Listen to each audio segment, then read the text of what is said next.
नमस्कार दोस्तों, आप सभी लोगों का मेरे ध्यान मुक्ति चैनल पर हार्दिक स्वागत है।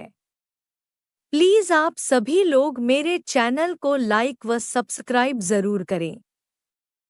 आइए आज कामिका एकादशी के विषय में जानकारी करेंगे।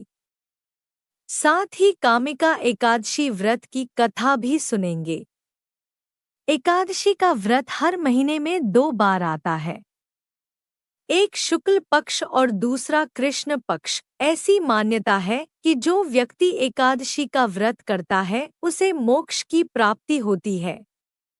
वैसे तो सभी एकादशी का अधिक महत्व होता है, लेकिन सावन के महीने में आने वाली एकादशी का महत्व और अधिक बढ़ जाता है। सावन में आने वाली एकादशी का नाम कामिका एकादशी है। कामिका एकादशी का व्रत सावन महीने की कृष्ण पक्ष की एकादशी तिथि के दिन रखा जाता है। आइए जानते हैं कामिका एकादशी व्रत की तारीख, महत्व और पूजा का मुहूर्त। कामिका एकादशी तिथि का आरंभ 30 जुलाई को शाम में 4:45 पर हो रहा है और 31 जुलाई को शाम में 3:56 पर समाप्त हो रही है। ऐसे में कामिका एकादशी का व्रत 31 जुलाई को रखा जाएगा, क्योंकि शास्त्रों में उद्या तिथि में व्रत करने का विधान है। पौराणिक मान्यताओं के अनुसार जो व्यक्ति कामिका एकादशी का व्रत करता है उसे सभी पापों से मुक्ति मिल जाती है। साथ ही इस व्रत को करने से व्यक्ति को भगवान विष्णु के साथ साथ भगवान शिव का आशीर्वाद भी प्राप्त होता है। एकादशी के दिन 2 समय पूजन करना चाहिए। कामिका एकादशी से ठीक एक दिन पहले व्यक्ति को चावल खाना बंद कर देना चाहिए। साथ ही कामिका एकादशी के दिन सुबह जल्दी उठकर किसी पवित्र नदी में स्नान करना चाहिए। यदि आप किसी पवित्र नदी पर नहीं जा सकते हैं तो घर पर ही गंगाजल डालकर स्नान करें।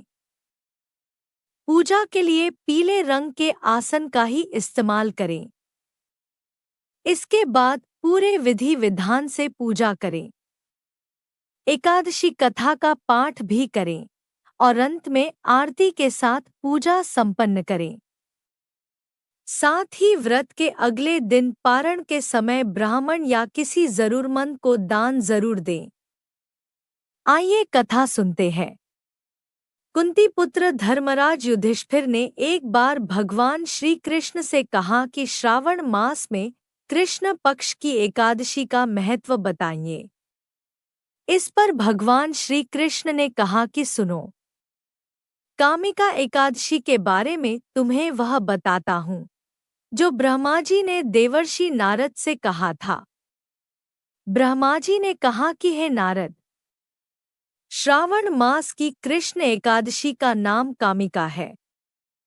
इसको सुनने से वाजपेय यज्ञ का फल मिलता है।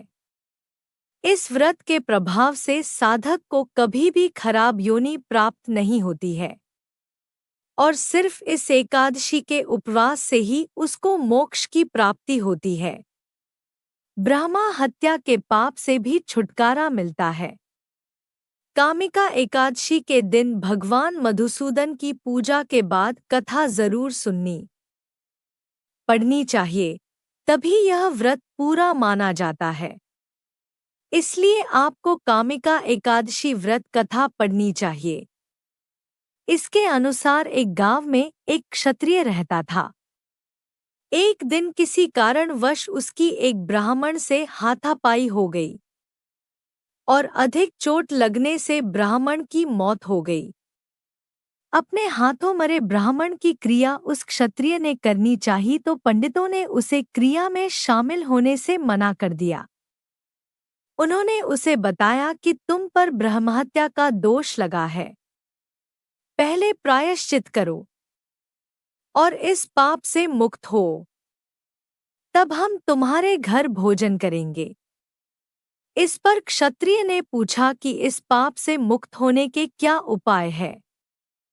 तब उन ब्राह्मणों ने बताया कि श्रावण माह के कृष्ण पक्ष की एकादशी को भक्तिभाव से भगवान श्रीधर विष्णुजी का व्रत रखो और भगवान का पूजन कर ब्राह्मणों को भोजन कराकर दक्षिणा के साथ आशीर्वाद प्राप्त करो। इससे तुम्हें ब्रह्महत्या के पाप से मुक्ति मिलेगी। पंडितों के बताए हुए तरीके पर व्रत करने वाली रात में भगवान ने क्षत्रिय को दर्शन देकर कहा कि तुम्हें ब्रह्महत्या के पाप से मुक्ति मिल गई है। इसके बाद से अन्य लोग भी कामिका एकादशी व्रत रखने लगे और व्रत के दिन ये कथा सुनने लगे। अगर आपको यह जानकारी अच्छी लगी तो मेरे वीडियो को लाइक करें और साथ ही मेरे चैनल को सब्सक्राइब करना ना भूलें। धन्यवाद।